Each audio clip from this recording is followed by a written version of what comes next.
Xiaomi TV-A Pro 2025 года телевизор. Наконец-то возвращаются телевизоры на наш канал. Их будет теперь огромное количество, поэтому подписывайтесь, нажимайте колокольчик. А еще для жителей Украины я этот телек разыгрываю. Ссылка в описании под видео на условия акции. Но не об этом.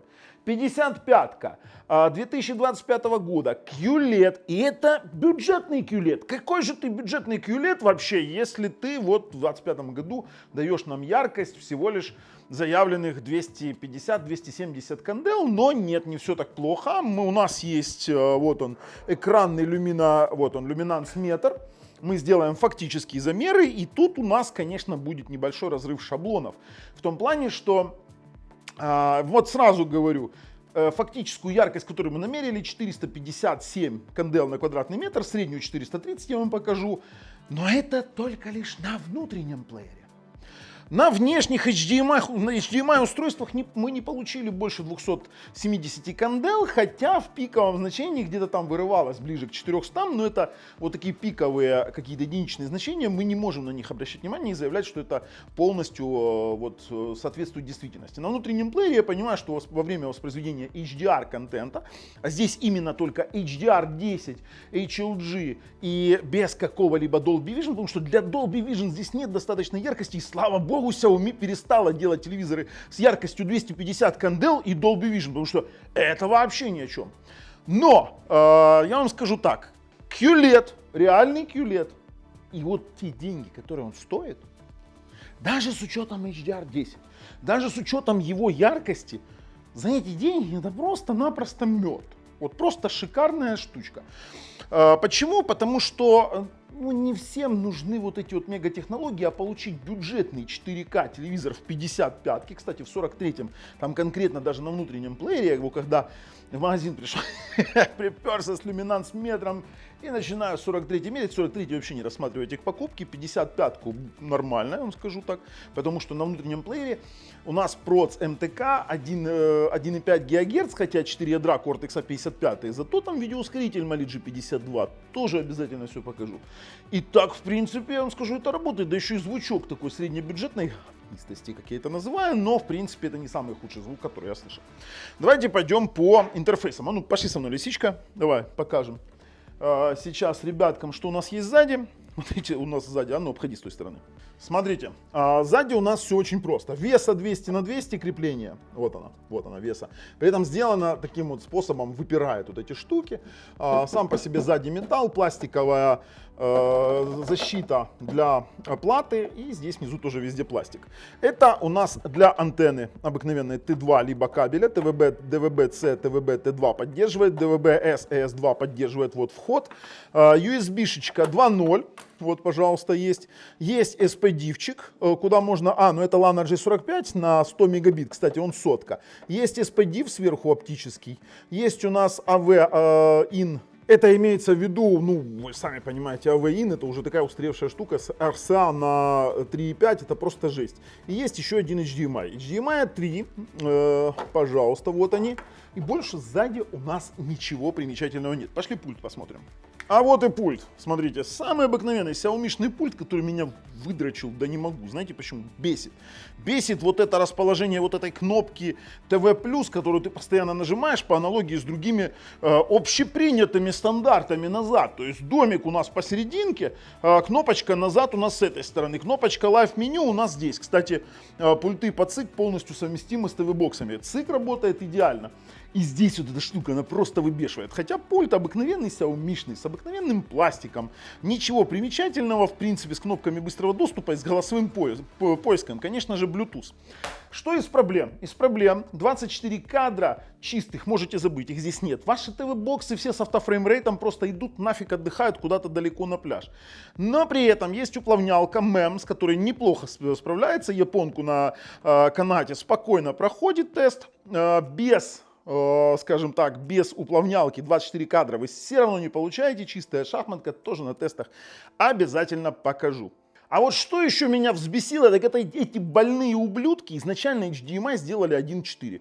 И у меня была целая проблема, я ходил полдня, мучился. Я даже снял обзор с тем, что на внешней HDMI нет HDR. Мучился, потом наконец-то нашел пункт, где переключается и 2.0, и 2.1. Хотя на 2.1 заявляли LLM, то есть, грубо говоря, там без переключения в черное можно попробовать организовать, скажем так, автофреймрейт, но это вообще не имеет никакого значения. Он, во-первых, не поддерживается, а во-вторых, ну, просто-напросто здесь 60 Гц матрица. 60 Гц это обыкновенная RGB-шечка, да, там без субпикселя белого, слава богу, и на этом уже спасибо. Но в целом, телевизор, посмотрите на рамочки, рамочки достаточно хоть и тонкие, но отступ у нас все-таки имеется. Никакого оверскана, хорошо калибруется. Хотя я вам скажу, калибровка нужна базовая. Почему? Потому что когда мы его получили, мы его покупали, ну он коробка валяется, видите, мы только распаковали, тут еще ничего убирать даже не хочу. Включаем, и у нас серый цвет, какой, лисичка? Розовый. Да, розовый. Розовый. У нас лисичка, она говорит, что с серым цветом, он розовый. Мы, конечно, искалибровались тут, и у нас и в зеленый уходило, и в розовый. Короче, калибровка нужна, но после калибровки мы получили достаточно приятные, классные, яркие цвета, но только на внутреннем плеере, только начиная от 55 дюймов. Вот такая ситуация. Ответственно заявляю, на внутреннем плеере далеко не 270, они выкручивают внутренними своими улучшалками до 450 кандел. В остальном все. Сертифицированный Google TV. Google TV, в котором работает и Netflix, и YouTube, и HDR, при этом здесь есть Dolby Audio, DTS и DTS-X, вот как они заявляют. В остальном все, вообще вот эти все DTS и Dolby Audio, они всего лишь нужны для декодирования, потому что здесь второй порт HDMI, кстати, он ERC, вы сюда можете через ERC подключить ресивер, ну, либо через SPDIF. Ребят, короче, давайте так. Вот знаете, я могу много рассказывать, и много могут писать сами производители на своих сайтах. Вы заметьте, я даже не читаю на сайтах, сколько он стоит, что они там пишут. Нам это не интересно. Мы тестируем по факту. И сразу вот отвечу, там напишут, да какая матрица? Они написали на сайте 1 миллиард цветов, там 10 бит, 8 бит плюс FRC. Я вам сразу говорю, это тоже 1 миллиард цветов, кстати, но это не чистый 10 бит. Не чистый, забудьте. Короче, ссылки в описании под видео. Я вам могу сразу сказать, что телевизор за свои деньги достойный. Я не скажу, что он плохой. MEMS есть. Яркость здесь выше, чем заявляется. Да, на внешнем HDMI она больше 270 у нас не пашет. Но он работает. Если кто-то хочет окунуться в 4К, в какой-никакой HDR, еще и в 55-й диагонали за эти деньги, какие деньги, пожалуйста, там в описании под видео ссылки на всех продавцов, которых мы нашли, там адекватных и проверенных, то поверьте, за эти деньги тяжело найти что-то вменяемое в таком размере, и даже с такими же показателями, потому что другие там, дай бог, 250 в пике кандел показывают. В общем, переходим тестируем. Все это на канале Технозон, а потом делаем выводы.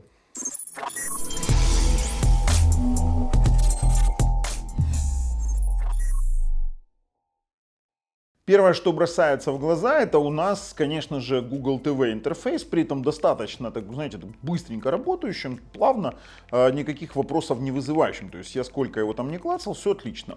В принципе, за это у нас отвечает достаточно интересный видеоускоритель. Я вам сейчас покажу его технические характеристики. Мы видим, что это у нас, видите, модель Mi TV Mur 2, ну это тот же самый Xiaomi Mi TV A Pro серия, это Venom плата и устройство тоже Venom на платформе MTK 7632. 2 гигабайта оперативной памяти, 8 хранилища, здесь вы видите 400, это у нас 8 минус система. Я подключил сюда еще свой SSD-шник тестовый, и мы видим, что у нас 4-ядерный процессор Cortex A55 по 1,5 ГГц. Сразу говорю, 1,5 немножко маловато. Вот 1,7, 2 ГГц было бы вообще идеально. Вот я вам объясню, в чем вопрос. Когда проигрываешь видео, например, и пытаешься там использовать меню какие-то, то это уже сразу выливается в какие-то микрофризы. Ну, в самом проигрывании видео здесь вообще нигде фризов нет, ладно. За отображение отвечает Mali G52. Вот здесь вот не смотрите, что здесь написано 1920 на 1080, это всего лишь разрешение интерфейса, а не самого телевизора, не путайте. Есть у нас Connect 270 мегабит, но это у нас 2.4 Wi-Fi, в Connect в 5 ГГц Wi-Fi 780 мы сейчас тоже проверим фактическую скорость, на Android 11, доступа к температуре нет, и мы видим, что у нас есть даже там достаточно необходимые кодеки, включая AV1, Вот, пожалуйста, AV1 аппаратный для современных стриминговых сервисов. Все, тут как бы вопросов нет. Так же, как и по DRM-инфо, если мы посмотрим все сертификаты, которые есть, то есть это бренд Xiaomi, MT7632, и у нас есть, пожалуйста, здесь HDR10, HDR10 Plus и HLG, плюс у нас есть CNC Clear K, Google Widevine L1, вот он. Конечно же, Microsoft PlayReady DRM, если вы увидите здесь Max HDCP Level Supported и нет у нас типа HDCP, то поверьте, здесь все правильно, потому что это не с внешнего устройства, то есть это не внешнее устройство. Внутри телевизора HDCP не работает, это работает на HDMI. Если говорить о том, что это сертифицированный Google TV с Netflix, ну давайте сразу посмотрим Netflix и поймем, что здесь... Если включить какой-нибудь фильм и посмотреть, то у нас есть, видите, 4К HDR, 5.1 фильмы, поддерживается 5.1 звук, можно выводить на внешнее устройство через ERC, через SPDIF. Это мы уже с вами смотрели в том, что есть в самом телевизоре. Тут я запущу какой-нибудь фильм, скажу вам сразу, что будем все смазывать, потому что YouTube сейчас с правообладателями просто как с ума сошли. Все воспроизводит, 4К, вопросов нет. Хорошо, выходим. Теперь, если говорить о том, что он что-то воспроизводит и тест звука, я очень удивлен. Звук здесь неплох. Давайте сразу сделаю погромче, хотя бы там процентов 50 звука, для того, чтобы понимать. И включаем первый HDR ролик, который мы снимали специально для тестов телевизоров. Смотрите, тут у нас есть один интересный вопрос. Вот видите, вот я нажал взаимодействие с меню. И сразу фризануло видео. А это означает, что просто-напросто вот этот вот Proц 1.5, само видео будет воспроизводить всегда отлично. А Proц 1.5 всегда будет вот этот вот узкое бутылочное горлышко для прохождения, скажем так, вернее для совместимости полностью там с Mali G52, да, для реализации полной мощности. Давайте включим сейчас 4К. У нас, кстати, коннект в YouTube выше там 40 мегабит не поднимался. О, все, 4К, есть базовые какие-то стартовые дропы, все воспроизводит. Звук неплох. Для телевизора такого уровня, то есть, вот видите, я тоже сейчас повышаю громкость, появляется элемент меню и начинает чуть-чуть профризовывать. Это все из-за 1.5 процессора. То есть здесь мне надо будет перезапустить, грубо говоря, видео для того, чтобы понять, есть там фризы или нет.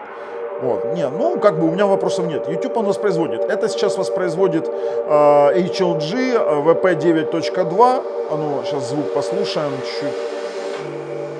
Не, он достаточно вот, средний, как у хорошего среднебюджетного телевизора звук. 2 дропа базовых, 4К тягает. Сейчас еще AV1 кодек. Вот я хочу звук послушать все-таки. Ну, басов не так, чтобы хватало, но я вам скажу, это не самый минимальный звук, который я слышал. То есть это нормальный звук. Давайте я сейчас еще тише сделаю, совсем тихо сделаю, потому что, честно говоря, сильно громко будет на обзоре. И включим AV1 кодек, дикую реку знаменитую, посмотрим, что у нас получится. AV1 воспроизводит, ну, сейчас что-то у него фризануло на старте, 56 стартовых дропов. Ждем, пока стабилизируется. Так, смотрите. Давайте сейчас мы перезапустим. Объясню вам один момент. Вот видите, вот этот островок. Я могу сказать сразу, что здесь стоит 8 бит плюс FRC, а не 10-битная матрица. Делал этот ролик я, и в этом моменте на 10-битной матрице мы должны видеть градации серых переливок камышей. Это не работает на 8 бит плюс FRC и не работает на чистой 8-битной. На 8-битной там вообще просто белое пятно будет. Здесь 8 бит плюс FRC, псевдо 10 бит. В принципе, мы это сейчас постараемся подтвердить на тестах, скажем так, качества, когда мы картинки Бурож будем использовать. Слушайте, ну, в принципе, для ютубчика очень даже неплохо, и, в принципе, для стриминговых сервисов, ну, в частности, я в Украине по типу Свит ТВ, Мегуго и тому подобных, у меня работает все отлично, будет это работать отлично. Давайте мы сейчас проверим, как 4К работает. Ну, слушайте, ну красиво. При том, что здесь есть уплавнялка. Уплавняет она во всех приложениях. Я как бы это уже проверил. Слушайте, ну если вот говорить про сам по себе Google TV, ничего страшного в нем нет, кроме того, что здесь нет глобального голосового поиска, нет вот этой сортировки этих каналов рекомендаций. Но при этом мы можем с вами использовать, допустим, голосовой поиск для поиска внутри приложений, просто для набора голосом, либо открыть, например, Google Play Store, там говорите, нажимаете. Здесь для того, чтобы голос работал, нужно держать Google Play Store. Вот, он открывает Google Play Store, либо можете сказать, там, открой YouTube и тому подобное, он все это сделает. Google Play Store здесь обыкновенный Android TV-шный, тут как бы тоже я особо не буду на этом заострять внимание. А по поводу настроек, если пойти в настроечки, то мы с вами увидим некоторые интересные моменты. Есть каналы, входы и выходы, у нас есть режим тюнера, само собой антенна у нас поддерживает либо антенну, либо кабель, либо спутник, у нас есть разные входы и выходы. Поиск каналов, есть ручной цифровой, ручной аналоговый поиск. И поиск каналов у нас сейчас на текущий момент, видите, у нас разные есть моменты. У нас на текущий момент подключена Т2 антенна, и мы нашли все каналы, которые есть в нашем регионе. Тут как бы вопросов нет. Теперь поддержка ЦИК есть достаточно неплоха в том плане, что можно автоматически включать телевизор с HDMI устройством, автоматически отключать устройство при выключении телевизора. Допустим, здесь синхронизируется пульт вместе. Ну, вот у меня, вот видите, на HDMI 3 у меня подключено по шине ЦИК устройство. Также в изображении я вам могу сказать, что здесь у нас есть 3 режима изображения дополнительно, кроме по умолчанию ярко, кино и спорт. Меняют теплоту и насыщенность. Есть управление подсветкой. Основное видео у нас можно регулировать яркость, контрастность, насыщенность. Кстати, телевизор имеет достаточную яркость, которую я сейчас вам покажу чуть позже замеры, и имеет нормальную калибровку, нормально калибруется. Базовая калибровка никакая вообще у нас. И серый уходил в розовый. Мы все это работали с цветовой температурой, чуть-чуть редактировали. Кстати, видите, у нас можно даже в пользовательской цветовой температуре, видите, менять различные точки. Вот, смотрите, в цветовой температуре мы можем, посмотрите, менять баланс белого по 2 точкам. Не самый лучший результат, но он есть.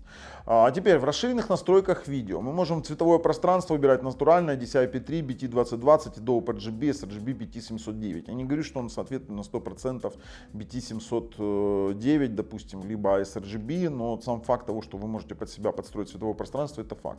Можно регулировать гамму, сдвиг гаммы, делать адаптивное изображение. Плюс у нас есть сглаживание движения, это та самая уплавнялка MEMS, потому что чистого 24-кадрового режима нет, можете забыть. В режиме пользовательской есть плавность движения, вы можете регулировать всего лишь плавность движения. При том, что сглаживание движения работает, например, и в Megogo, ну давайте я просто включу, и в Megogo, и, допустим, там в различных сервисах, и в Netflix и тому подобное. Теперь глобальное затемнение. Еще немаловажный аспект. С внешнего HDMI нет 24 кадра. Об этом можете забыть, здесь чистого 24-кадрового режима нет. По поводу звука, здесь у нас есть управление DTS Virtual X, это когда вы можете усиливать низкие, допустим, частоты, делать четкость диалогов, это в DTS, либо в Dolby Digital, DAC 4, это средний канал, можете тоже увеличивать, улучшать диалоги. И аудиовыход можно выбрать либо динамики, либо SPDIF. Про ERC никто ничего не говорит, его надо для начала подключать, чтобы с ним работать. Больше здесь ничего у нас такого интересного нет, кроме того, что вы можете здесь еще порегулировать там спящие режимы, либо какие-то режимы. Кстати, трансляция. Видите, у нас есть питание энергосбережения, здесь очень достаточно расширенное питание, можно без изображения оставлять, автовыключение, переход в режим ожидания. Но у нас есть и трансляция, кстати, это все-таки сертифицированный Google TV. Вот, например, если я включу там свое какое-то видео, вот я сейчас, так, я вот выбираю транслировать со своего телефона, пожалуйста, он включает YouTube, он может транслировать через все что угодно. Вы можете ссылки из браузера транслировать, какие-то стриминга. Вот видите, подключено устройство Xiaomi, все включилось, вы можете просто теперь включить проигрывать прямо на телефоне, при этом ваш телефон не будет. Вот, пожалуйста, оно все пошло воспроизводить. То есть у нас Chromecast работает, полностью сертифицированное устройство. Переходим к тестированию качества изображений по поводу Live TV. Телевидение работает, даже какой-то там апскейлер 4К есть, хотя качество этого апскейла, ну, совсем-совсем такое. Т2 телевидение, это даже не HD поток, как вы понимаете, да, там 576p, либо 480p. Но телевидение работает. Кстати, хорошо, что есть Miracast и TV-менеджер. В принципе, TV-менеджер очищать кэш, а Miracast можно делать еще дополнительно беспроводной монитор. А вот какая скорость сети, мы сейчас с вами проверим. Так, стартуем 2,4 ГГц тест. И вы знаете, для 2,4 ГГц это очень даже неплохо, в районе там 200 мегабит на загрузочку. То есть, ну, это действительно, вот когда оно нормально, я говорю, что оно нормально. И на выгрузку будет, вот я сейчас завангую, наверное, примерно столько же, где-то 170 будет на выгрузку. А ну, ждем. Давай, разгоняйся. 2,4 все-таки самый мусорный диапазон, который я видел. 100... Ну, больше 100 это уже хорошо. Сейчас попробуем 5 ГГц. 5 ГГц должен давать, само собой, больше тест. Сейчас мы выходим, подключаем 5 ГГц диапазон в настроечках. Вот процессор. Блин, чуть-чуть бы быстрее процессор. И в 5 ГГц почти там 300 мегабит, 270 на загрузку, нормально, там 250-260 на выгрузку. В принципе, это нормальные, хорошие показатели, как у среднебюджетного TV-бокса. Не скажу, что это топовые показатели, однако при его коннектах и его, в принципе, платформе, его цене, это вполне приемлемые показатели скорости. Если говорить о возможности проигрывания через USB что-то, то он проигрывает очень высокобитрейтные тестовые файлы. Это может говорить о том, что вы можете смотреть все, что угодно. Пожалуйста, LG Барселона.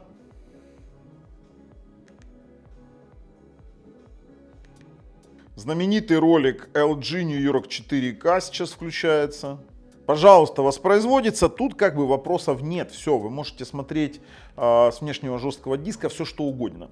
Он спокойно проходит девочку на веревке, пожалуйста. То есть включается уплавнялка. Сначала первых там 2-3 кадра фризов, а сейчас это очень-очень плавно. Но, опять же, повторяюсь, 24 кадра четко. Нет, их нет и быть не может. И вот вам подтверждение. Мы включаем 24-кадровый тестовый ролик с Artins. Мы фотографируем с выдержкой 1 секунду. Четкая шахматка, поэтому даже не надейтесь. По цветам. Очень интересный момент. Цвета основные достаточно неплохие, но при этом существует элемент постобработки. Когда вы что-то включаете, оно догоняет просто-напросто потом... в конце постобработка через секунду приблизительно. При этом, смотрите, опять же подтверждение, у нас есть вот градация, которая еле заметна при переключении, она есть, а потом вы уходите, скажем так, в более плавные. Но при этом градацию мы видим, это означает, что здесь не чистая 10-битная матрица, а 8 бит плюс FRC, то есть я вам скажу, именно ответственно заявляю, что чистых 10 бит тут нет, тут есть псевдо 10 бит. Но в целом цвета мне нравятся. Основные цвета прям вот топ. QLED отрабатывает свое. Это все-таки LCD панелечка, да, там TFT, грубо говоря, то есть без белого субпикселя. Вот вы видите фотографию, мы полностью это все рассмотрели. Так, черный. Смотрите, при нормальном освещении для вас это будет полный черный. Никаких утечек вы явных не видели. При, допустим, полном 100% затемнении, при определенной фотографии мы видим молочное заполнение без явных утечек по краям. То есть QLED отрабатывает отлично. Здесь нет вот этих вот моментов, которые присущи другим типам матриц. Теперь оверскана как такового нет. И вот сейчас вы видите, как мы делаем замеры яркости. На нашем люксометре мы увидели максимальную 450, хотя среднюю, вот я вам показываю сейчас 430 кандел на метр, из того, что видел я, 457. Я могу вам заявить, что здесь четких 450 кандел, этого хватает для этого хватает для HDR, не совсем согласен с HDR 10+, и абсолютно не хватает для Dolby Vision, поэтому Dolby Vision здесь поэтому и нет, я скорее всего, я так понимаю, они из-за этого уходили. Но яркость для бюджетного телевизора вполне нормальная. Камера, скорее всего, не передаст сейчас показатель яркости, поэтому буду снимать дополнительной камерой. То есть у нас сейчас он в яркости откалиброван Давайте я буду приближать, и мы видим все прямоугольнички, как видим, и все прямоугольнички в контрасте абсолютно тоже отлично отрабатывает. Теперь девочки выглядят натурально. У нас, смотрите, я вам сейчас покажу прикол, именно в натуральных, именно в цветовой. У нас разделимы все цвета, то есть все контрастность и яркость отличная для данного телевизора. Вот то, что они заявляют, мне все это мало волнует. Даже вот мы смогли калибрануть, но опять же, даже эта камера не передает, то есть очень трудно понять, как оно показывает второй квадратик. То есть все квадратики видны, как и разделение на основных, на базовых цветах. Смотрите, яркостно-контрастный анализ сейчас будет, тут все идеально. Как и идеально здесь, объясню. Это очень такой достаточно интересный тест. Здесь нижние вот эти вот субтона есть 99%, 98% и 97%. Если вы их различаете, то это очень-очень неплохо настроен, откалиброван телевизор в основных цветах. В яркостно-контрастном анализе в синем, в черном, в синем, в зеленом и в красном абсолютно все отлично. Никаких искажений, выходов за вот эти вот края тоже мы ничего не наблюдаем. Опять же, нет пропусков веточек, нет ореолов, и девочка выглядит абсолютно идеально. Слушайте, ну это все, конечно, хорошо. 24 кадра нет, уплавнялка есть, все хорошо. А что же у нас с внешним устройством? И тут мы доходим до каких-то неприятных моментов. Я сейчас переключаю на внешнее устройство. Перво-наперво это сертифицированный ТВ-бокс. И мы видим сразу в HDR Output Mode о том, что у нас на внешнем устройстве нет HDR, а есть только SDR. Это GX1 на Realtek. Само собой Dolby Vision нет, HDR выключен. И если мы там, допустим, пойдем, смотрите, в дисплее, он, конечно же, по эдиту выдает, что у него есть все абсолютно режимы, но при том, что у меня когда-то был опыт такой же проблемы на телевизорах Xiaomi. Да, но после того, как вы понимаете, что там нет HDR, вы начинаете лазить. Я вам честно скажу, какой ублюдок придумал вообще вот этот вот вариант того, что изначально HDMI должен работать в 1.4, в HDMI 1.4 режиме. Это полная жопа. И исправляется это, надо еще додуматься, чтобы пойти в каналы входы, во входы, в сами HDMI, в режим HDMI, в HDMI 1, и уже здесь выбирать конкретно HDMI 2.1, потому что изначально он будет стоял HDMI 1.4. И да, в таком варианте, если вы выйдете и включите, допустим, уже вашу приставку, у вас будет везде HDR. Вот сейчас мы на приставке идем в Netflix, видим 4К HDR Dolby Atmos.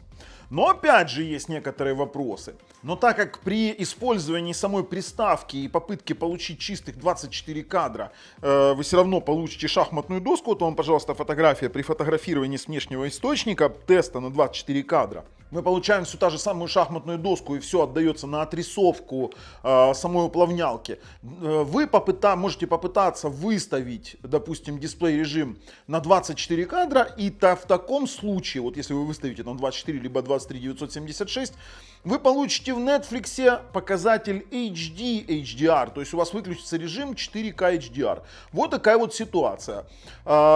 Теперь в YouTube то же самое будет все отлично работать, и в принципе для внешнего устройства вот в таком варианте уже мы понимаем, что все будет классно.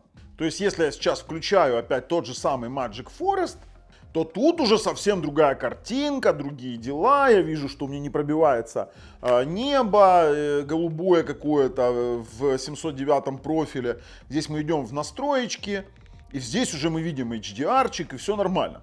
По поводу яркости, ну да, мы все видим. По поводу яркости в режиме HDR, мы в самых пиковых моментах не получали показателей больше, чем 250 кандел, а это говорит о том, что, 270 даже, что на внутреннем плеере они все-таки выкручивают яркость либо подсветку в какой-то максимум, где получают 457, которые мы максимально видели. В общем-то, давайте так, переходить уже на выводы и будем с вами уже принимать какое-то решение. Слушайте, какие могут быть выводы? Я уже говорил вам, что действительно цена тут решает. Цена всегда решает. Это как с машинами. Ты можешь там иметь Infiniti QX60, как я, и пытаться ее продать там за 25 тысяч долларов и рассказывать, какая она классная, да, там, но у вас ее никогда за эту цену не купят. А вот если сказать, что она стоит 15, то люди скажут, так это охренительная машина. Так и это. Вот эта штука, она стоит своих денег. Она стоит своих денег, даже несмотря на ее какие-то мелкие вот эти вот замолотки, там, на этот процессор, который там не супер достаточно мощный, хотя его вполне хватает для проигрывания любого контента. Если говорить про какие-то альтернативные методы просмотра, то там свои 30, 40, 50 гигабайт тягайте. Не могу сейчас говорить другого, YouTube, ну, очень сильно там бесится, понимаете? Любые стриминговые сервисы на нем будут работать, потому что Dolby Audio есть, HDR-чик есть, 4К тянет, и DRM-L1 в том числе имеется. Да, HDR 10 Plus и Dolby Vision не хватает, но и яркости на них тоже не хватает, ну черт с ними. Короче, ребят, я могу рекомендовать именно только за эти деньги. Если дороже, ну его нафиг, все. Ребят, а я Бабл на канале Технозон и вот такой вот телевизор Xiaomi TV A Pro 2025. Пока.